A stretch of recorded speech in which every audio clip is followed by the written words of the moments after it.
ver. Muy bien. Ahí está la grabación. Vamos a continuar con abdomen agudo hemorrágico, segunda parte. ¿Está bien? Voy a tratar de postar en la aula. Me avisan si da para ver. Están viendo ahí esto de importante. Clasificación de shock. Y ya iniciamos. ¿Están viendo? Gracias, Tailí. Ya dijo que sí. Bueno. Mira aquí. Les puse mismo importante. Y nos basamos en este caso, vamos a estirar un poco algunas informaciones de trauma. Nuestro tema no es trauma, ¿verdad? Claro, una causa de daño hemorrágico puede ser traumático, ¿verdad? Eso sí.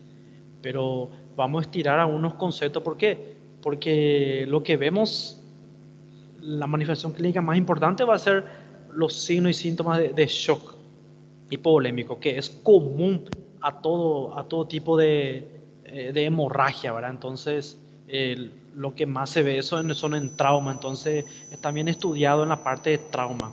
Y les recomiendo a todos los que tengan tiempo para conseguir y leer este libro que es ATLS, ¿verdad? Seguro que muchos de ustedes ya escucharon hablar, a veces hay cursos que se hacen de ATLS, ¿verdad? Que tiene un costo bien alto, no sé, $1000 y cosas así, más para cima.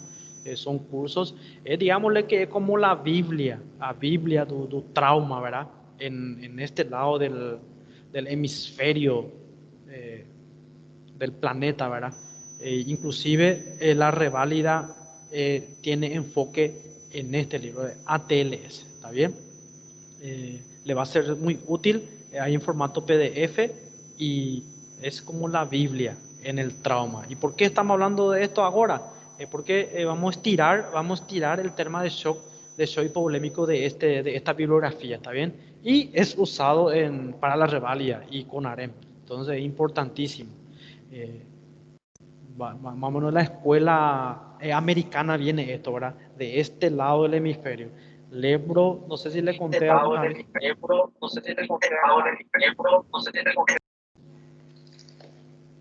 Bueno. Perfecto. Vamos a avanzar. Vamos a avanzar. Acá está, miren. La clasificación de shock. Clasificación de shock. Aquí, este es una imagen que yo quité del libro. Quité de ese libro de ATLS. ¿Está bien?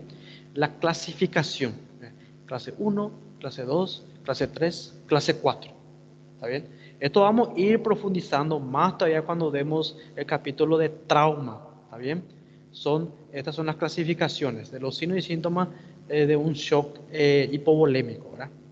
Del shock. ¿Está bien? Clase 1, 2, 3 y 4. Esto está bien actualizado. Esto de la décima edición ATLS, que usan todos los cursos que están entrenando para la gente de Revalida también. Miren todos los parámetros, ¿bien? Los parámetros que se llevan en cuenta. ¿Ven? Entonces, directamente del libro le coloqué ahí y hice otra copia acá para poder ver mejor. Porque no conseguí un screen muy bueno ahí. Se ve pero poco, ¿verdad? Pero esto es igualito y está en portugués. Pero da para entender igual, ¿verdad? Clase 1, 2, 3 y 4, ¿ven? Entonces, estos son los parámetros que se llevan en cuenta para la clasificación del shock. Estamos hablando de abdomen agudo hemorrágico como tema, ¿verdad? Entonces, lo más importante es salvar esa vida. ¿Qué conducta? ¿Qué hacer con ese paciente? Entonces, de acuerdo a la clasificación, es la conducta. Entonces, miren ahí, una pérdida de sangre dice menor del 15%. Miren aquí, una pérdida de sangre de 15 a 30%, clase 2 ya, ¿verdad? Y una pérdida de sangre de 31 a 40%, clase 3, y mayor a 40%, clase 4. Este es de acuerdo a la pérdida de sangre, ¿verdad? ¿No? ¿Qué tenemos ahí? De acuerdo a la pérdida de sangre. ¿Y cómo vamos a ver? ¿Qué idea tenemos que tener? Para empezar, tenemos que saber cuánto es el volumen sanguíneo normal. ¿Qué volumen sanguíneo normal manejan vocês? De 5 a 6 litros en promedio, ¿verdad? Seguro que ese dato es lo que todos escuchamos siempre, ¿verdad? De 5 a 6 litros en promedio, ¿verdad? Pero depende mucho eh, del tamaño de la persona, del peso, ¿verdad? No es lo mismo, obviamente, una persona que tiene 120 kilos de 2 metros de altura que alguien que va a medir 1,50 m y magro, ¿verdad? Entonces varía mucho el volumen sanguíneo. Entonces de 5 a 6 litros, ¿verdad? De 5 a 6 litros. Bueno, si hacemos un cálculo, eh, ¿cuánto sería el 15%? Si hacemos un cálculo. Vamos a poner por 750. ese para 5 litros. ¿Calculaste para 5 litros o para 6? Hagan por su calculadora ahí 5000 ml por 0,15. Vamos a 750 si no me equivoco. ¿Alguien tiene su calculadora a mano ahí?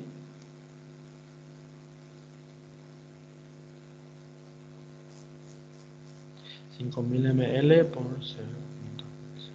750 ml. Estamos hablando de una pérdida de sangre menor a 750 ml. Y miren la clínica, miren, casi todo no varía, no varía. Por eso es que cuando se hace alguien es donante de sangre, justamente algunos protocolos hablan que no se puede extraer más del 10% del volumen sanguíneo, porque eh, puede haber, no podemos estar extrayendo mucho volumen, ¿verdad? Entonces se recomienda hasta un 10%. Alguien es donante de sangre por ahí, un 450 ml aproximadamente. Algunos protocolos hablan que se puede extraer, ¿verdad? Entonces no podemos estar tirando 2 litros de un donante, ¿verdad? Si no va a entrar en shock. Entonces, recordar entonces este porcentaje va a ser en base a 5 a 6 litros, ¿está bien? Y se lleva en cuenta. Miren, cuando es una pérdida menor de 15% o menor de 750 ml, ¿verdad? ¿Está bien? Menor a 150 ml. Hay un cálculo también que quiero que lembren. Era 1/12 la cantidad de, por ejemplo, una persona de 70 kilos. Si hacen 70 dividido 12, 70 dividido 12 va a salir 5 a 6, 70 dividido 12. 5,8, ¿verdad? 5,8 sale. Entonces, una persona de 70 kilos en promedio puede tener un 5,8 litros de sangre. No sé si ya para entender. Por eso es que va a variar mucho. Entonces, una ayuda puede ser 1/12. 1/12 corresponde al volumen sanguíneo. No sé si ya para entender. 1/12. Entonces, 70 kilos, 5,8. Por eso que, o llevamos en cuenta 5 a 6 litros, nada más. Y de ahí otra vez quitamos el porcentaje. ¿Está bien? Quitamos, si hacemos con 5 litros, entonces va a tener 15%, sería 750 ml, ¿verdad? Si es menos de eso el sangrado, miren, hay alteración mínima. ¿Ya? Es más, no hay alteración. Miren, no hay alteración. Disculpen, debo decirle mínima, no hay alteración. No hay. Miren lo que dice ATLS, miren. ¿Ya? Todo igual. Ritmo cardíaco, presión sanguínea, la presión de pulso, miren, todo igual. Todo, no pasa nada. No pasa nada. Cuando es menos de 10. Por eso que el tema de la transfusión, cuando es menos de 15, perdón, con el tema de la transfusión sanguínea se puede hacer también hasta un 10%, porque no va a alteración. Claro, hay personas que pasan mal, que tienen mareos, muchas cosas pasan a personas, hay personas y personas, ¿verdad? Que tienen diferentes organismos y responden diferente ante una extracción de sangre, ¿verdad? Entonces, sabemos lo que es medicina, nada es siempre 100%, ¿verdad? 1 más 1 nunca, no siempre es 2. Eso siempre hablamos. Entonces, clase 2, cuando hay una pérdida de esta cantidad, ahí sí ya hay alguna alteración. ¿Qué vemos ahí? Puede o no haber aumento del pulso. Miren, en la clase 2. ¿Verdad? aumento el pulso. La presión arterial puede que no esté afectada. Presión del pulso, dice, va a estar bajo. Le voy a mostrar después qué es presión del pulso. Miren aquí, la frecuencia respiratoria normal, diuresis normal. ¿Por qué diuresis? Lembra que dijimos, vamos a volver un poquito en los signos de shock. Miren, miren, como hay pérdida de volumen, el riñón no va a estar eliminando más volumen. Entonces, la diuresis es importante también. Después, escala de coma de Glasgow. Cuando más hipovolemia, más sangrado, puede haber alteración del estado de conciencia. Miren, en la clase 1 y 2, tranquilo.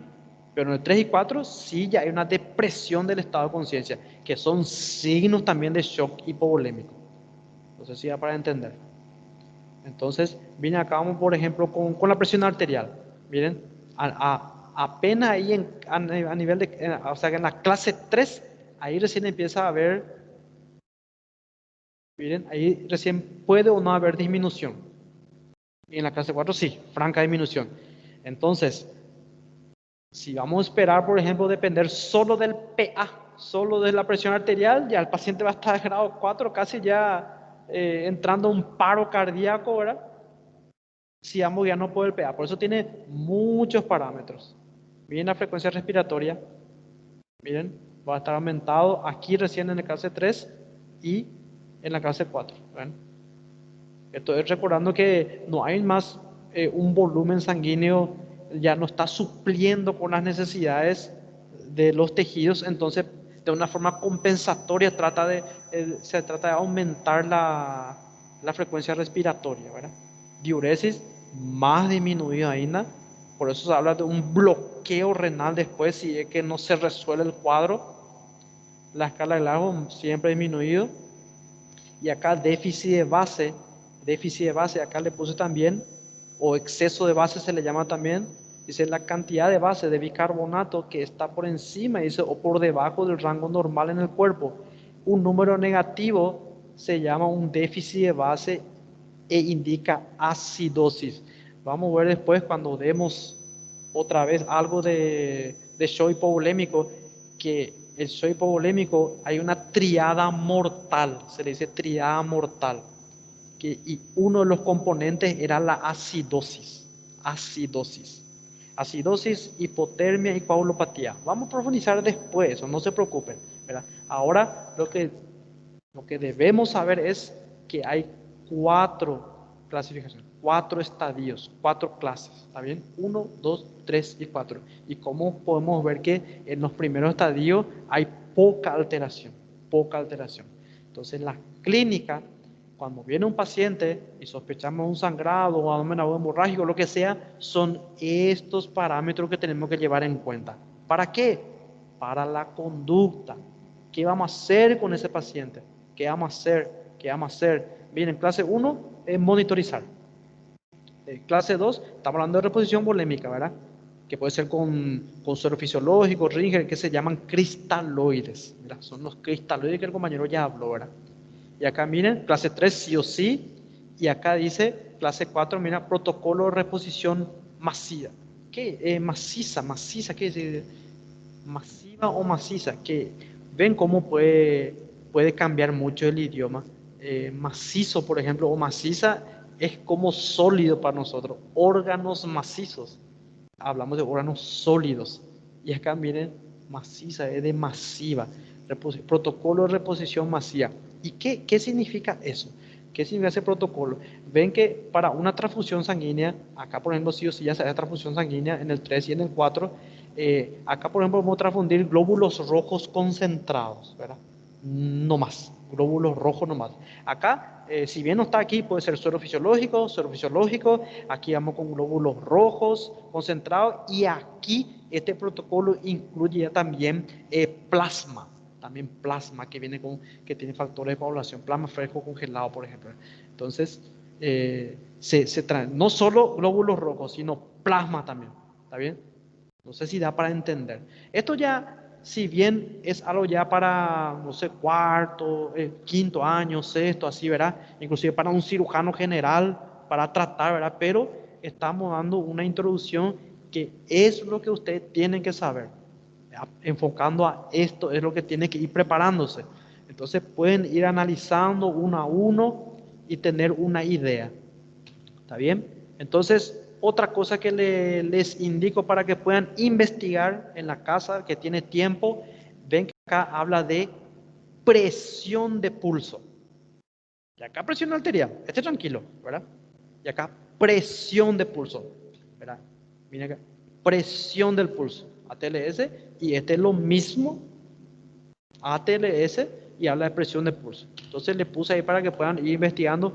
La presión de pulso se refiere a la diferencia entre la presión sistólica y la diastólica.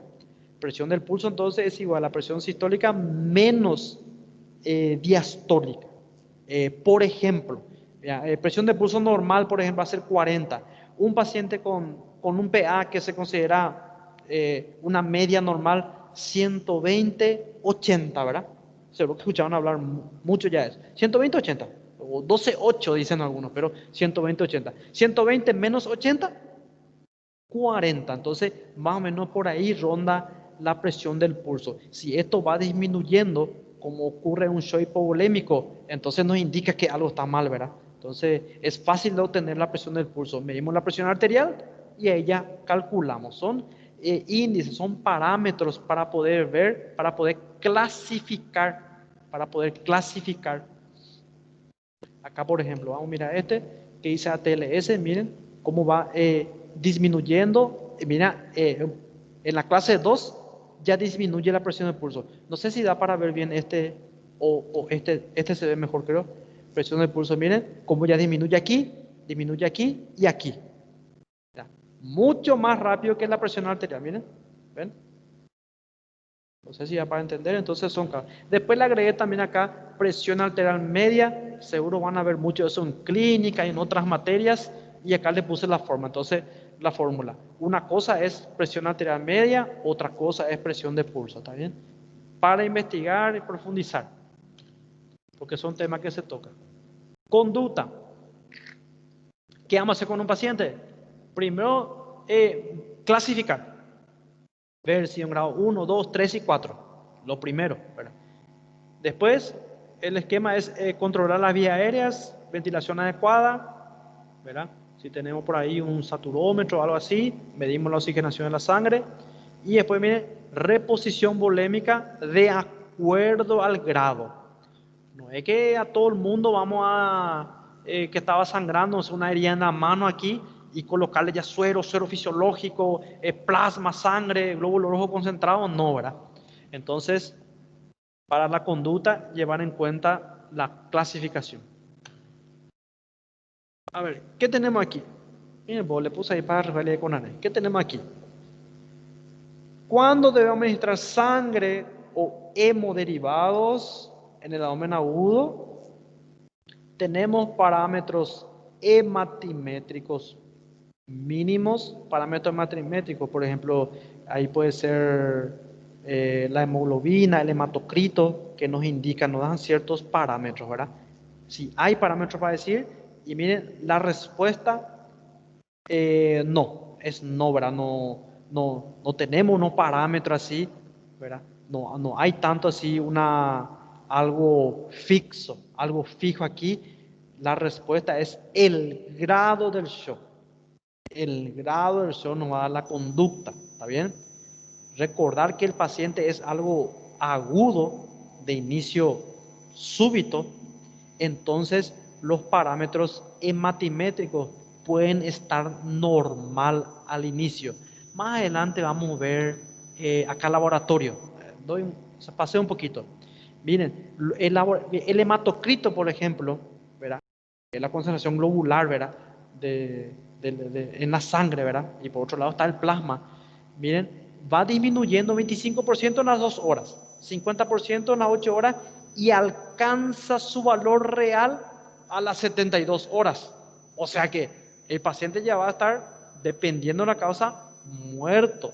Si es que vamos a estar esperando solamente los parámetros hematimétricos para poder actuar. No sé si da para entender. Por lo tanto, no sirve para valorar la magnitud del sangrado al inicio. No sé si da para entender. No sé si da para entender. Entonces, eso es lo que tenemos aquí. ¿Cuándo transfundir? ¿Cuándo transfundir? ¿Cuándo reponer la volemia? ¿Cómo? ¿Cuánto? El grado del shock nos va a dar la respuesta. Entonces, ¿cómo vamos a diagnosticar? Sospecha clínica, ya saben, esa imagen que les mostré. Ultrasonografía, puede ser algo que se llama lavado peritoneal diagnóstico, y hay algo que se llama culdocentesis, que es la punción del fondo saco de Douglas, ¿verdad? Y miren aquí, nada más y nada menos, se habla de sangre, de punzar y aspirar sangre no coagulada. Siempre se habla de esto, de sangre no coagulada. Esto es lo clásico. Esto indica que la sangre proviene de la cavidad peritoneal. Lembran que hablamos de embriología.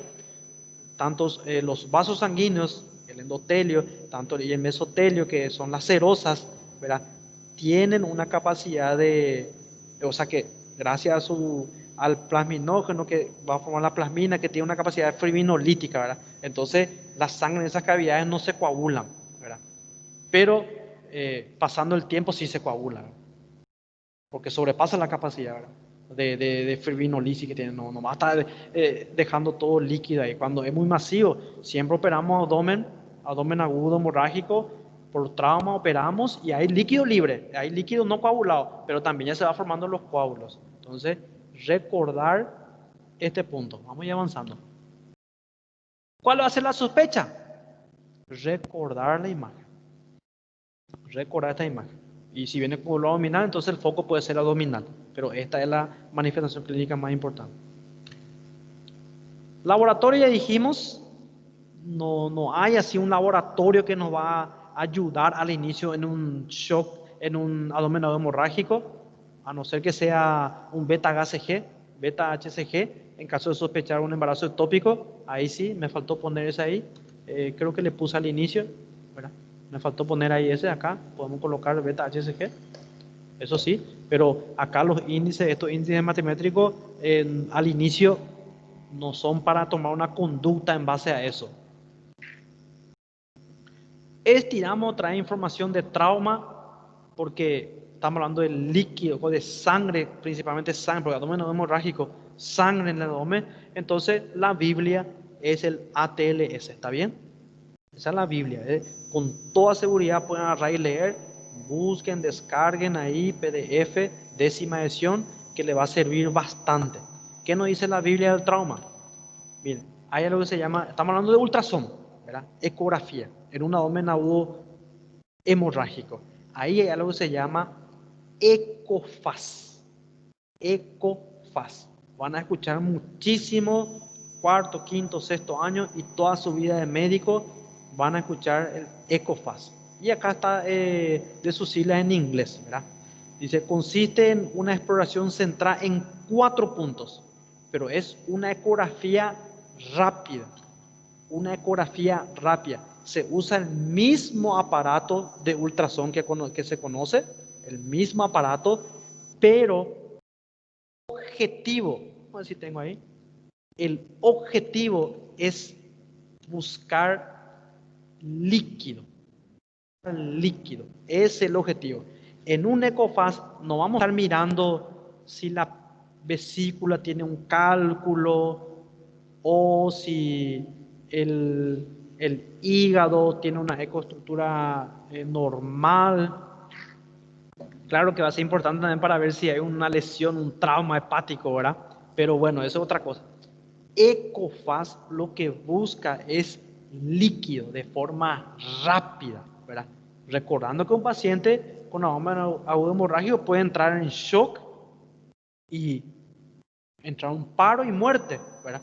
Entonces no hay tiempo que perder, no hay tiempo. Inclusive por la clínica uno entra a operar. Solamente por la clínica, dependiendo del caso, ¿verdad?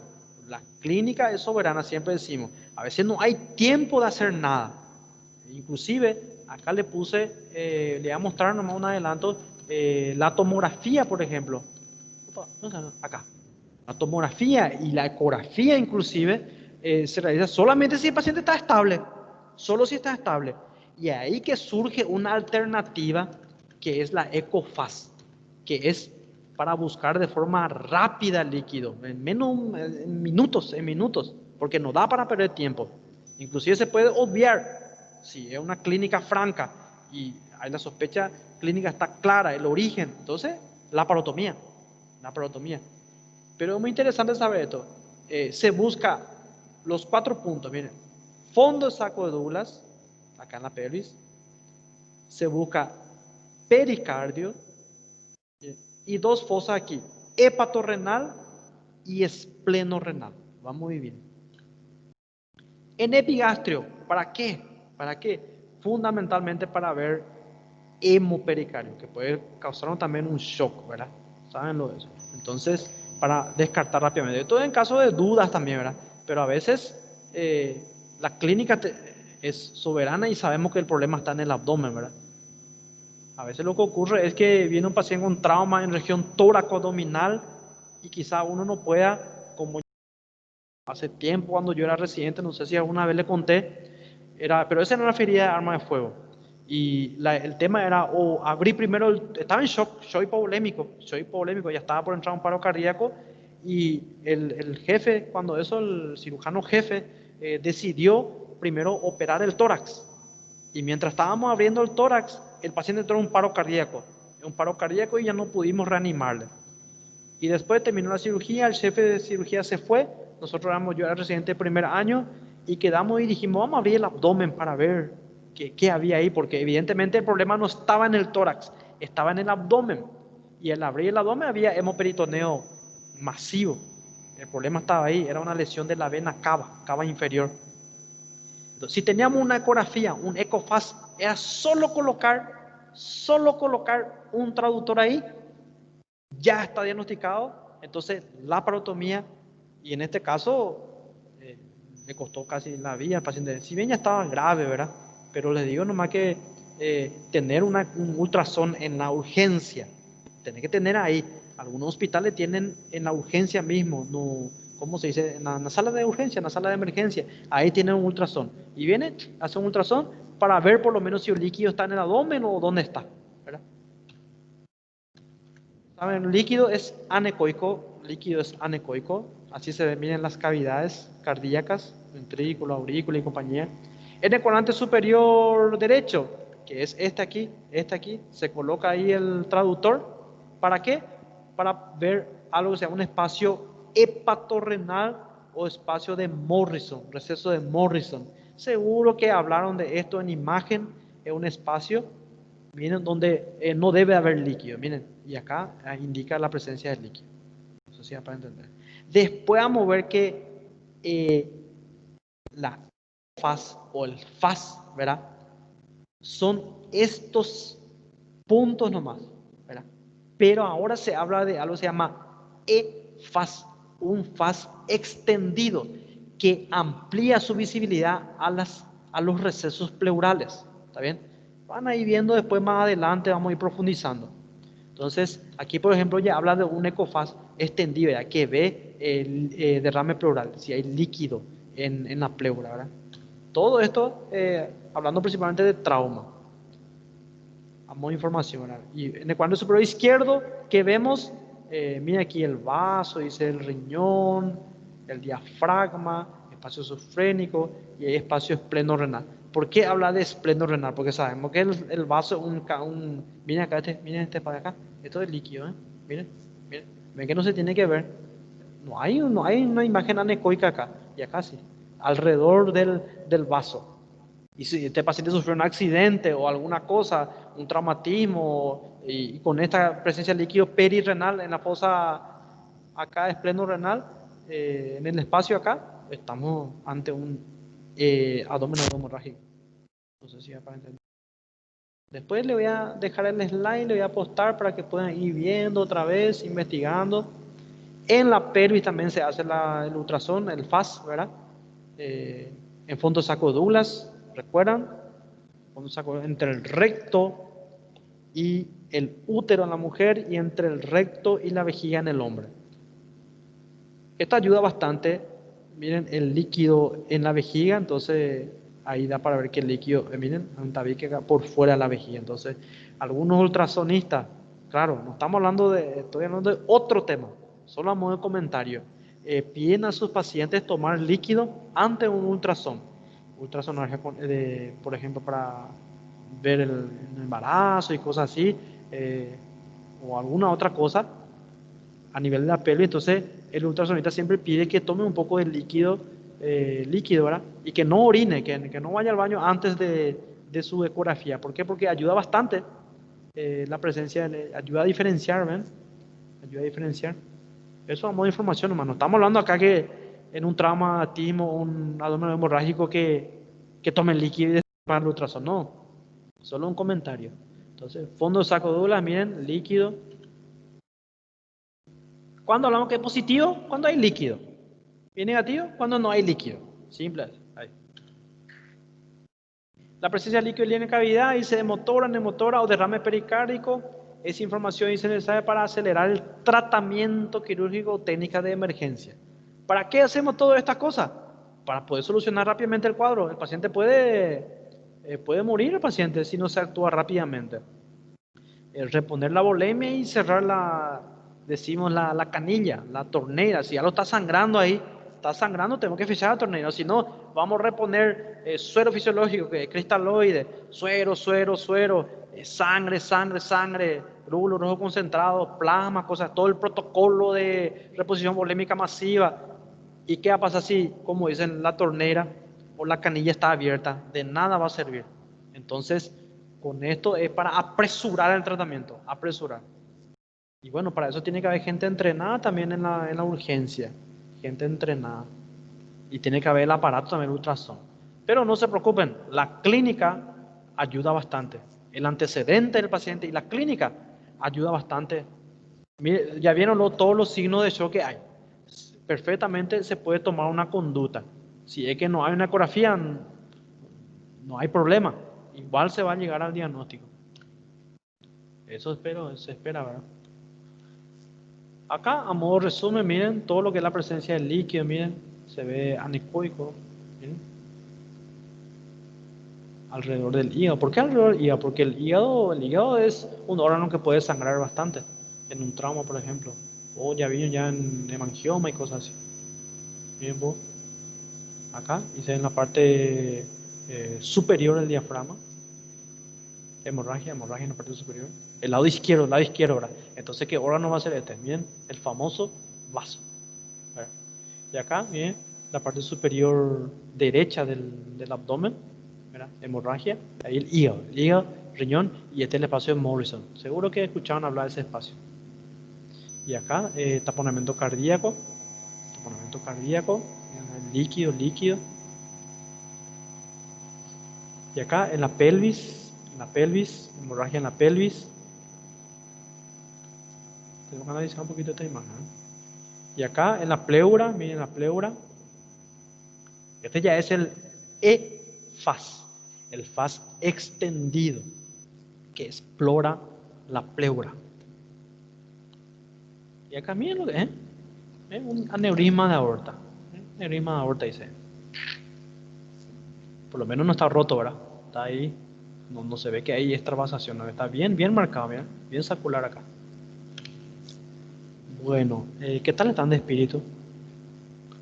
Vamos a avanzar, ¿verdad? No sé cuánto pasó. No pasó mucho tiempo.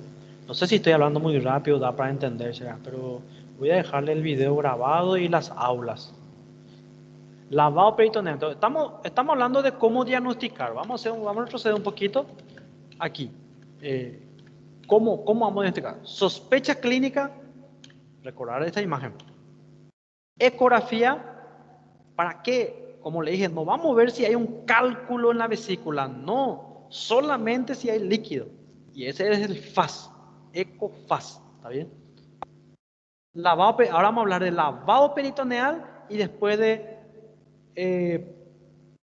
cultocentesis o punción del fondo sacrodular. Esto personalmente nos tocó hacer en un paciente porque no teníamos nada, no teníamos ultrasonido, nada no había para hacer, solamente hacer esto y mediante esta técnica Fíjate, este procedimiento decidimos, se decide la cirugía también. Vamos a ver después.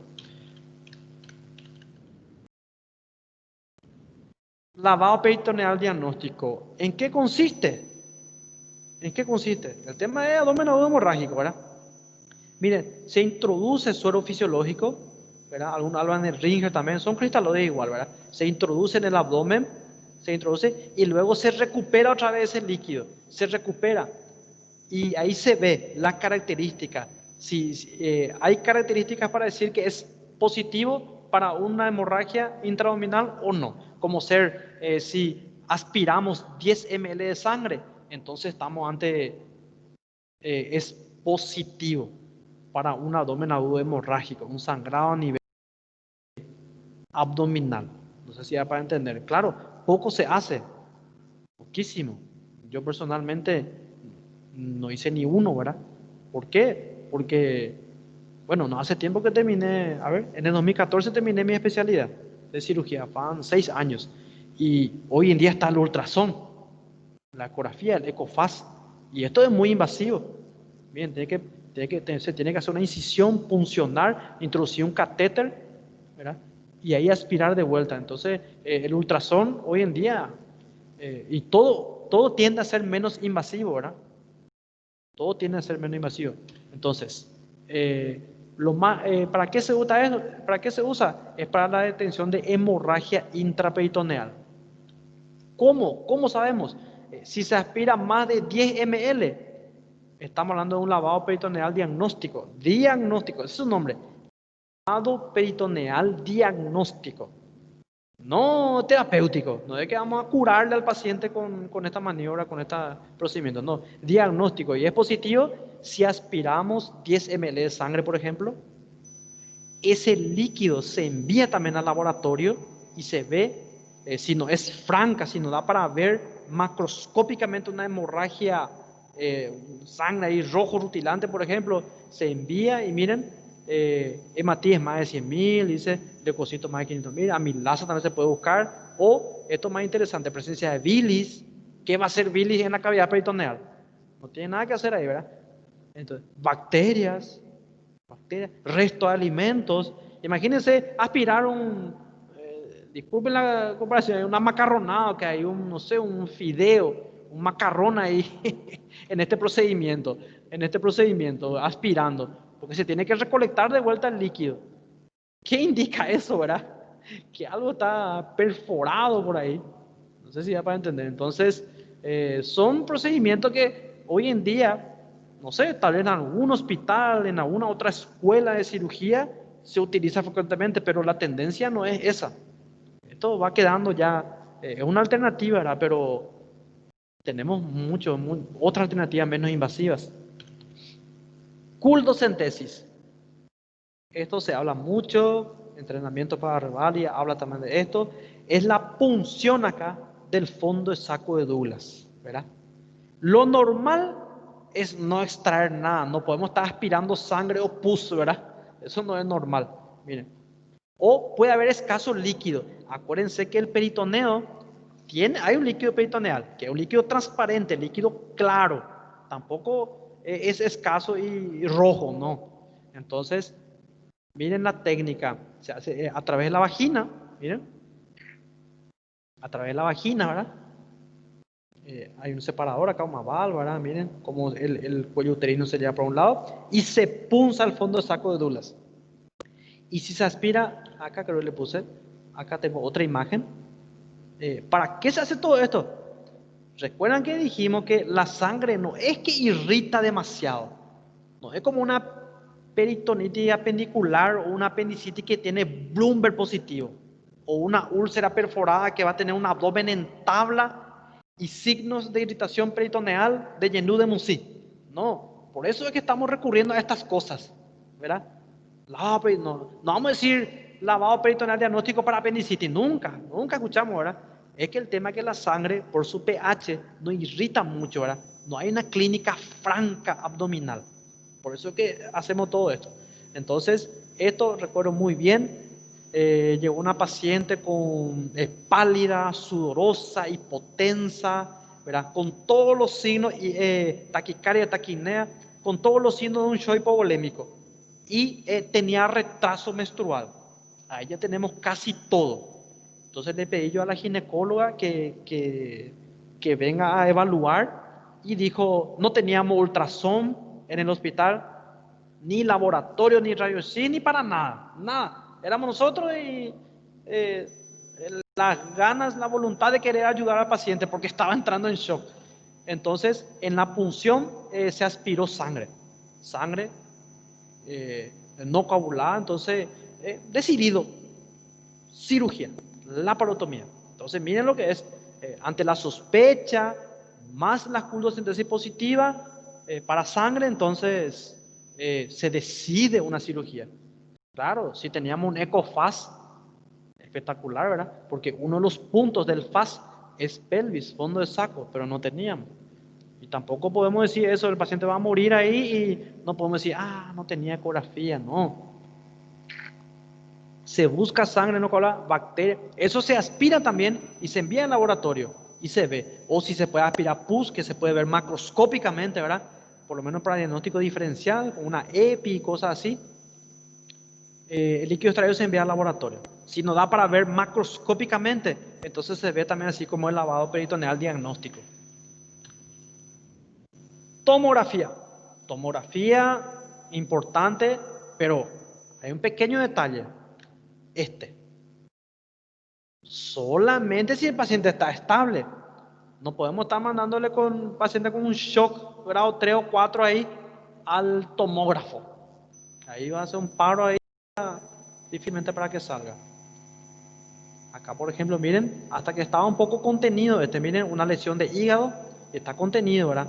Tal vez, por eso estaba estable todavía, pero si estaba roto ya con una hemorragia masiva, tal vez no íbamos a tener esta imagen nunca, porque no, si está inestable no está indicado. Hasta la ecografía no está indicado. El FAS puede ser, que hay una ecografía también, pero rápida, con otros objetivos. El único objetivo, líquido libre. No es para estar mirando ahí cuánto mide el colédoco, no. Angiotac, algo interesante también, miren lo que es. Se tiñen los vasos con contraste, ¿verdad? Y ahí se ve la fuga, ¿ven? La hemorragia, la fuga. Entonces, hay algo que se llama embolización selectiva. También justamente el compañero preguntó si en caso de una hemorragia, que si siempre es para operar, depende. A veces se hace por vía endovascular, un angiotac, se puede ver dónde está sangrando y selectivamente se hace una embolización en esa zona. Hay muchos procedimientos hoy en día mínimamente invasivos, hay muchos. Obviamente aquí en nuestra zona, por ahora no estamos en eso, ahora nos salva la clínica y la laparotomía exploradora. Muy bien. ¿Cuántos minutos se pasaron?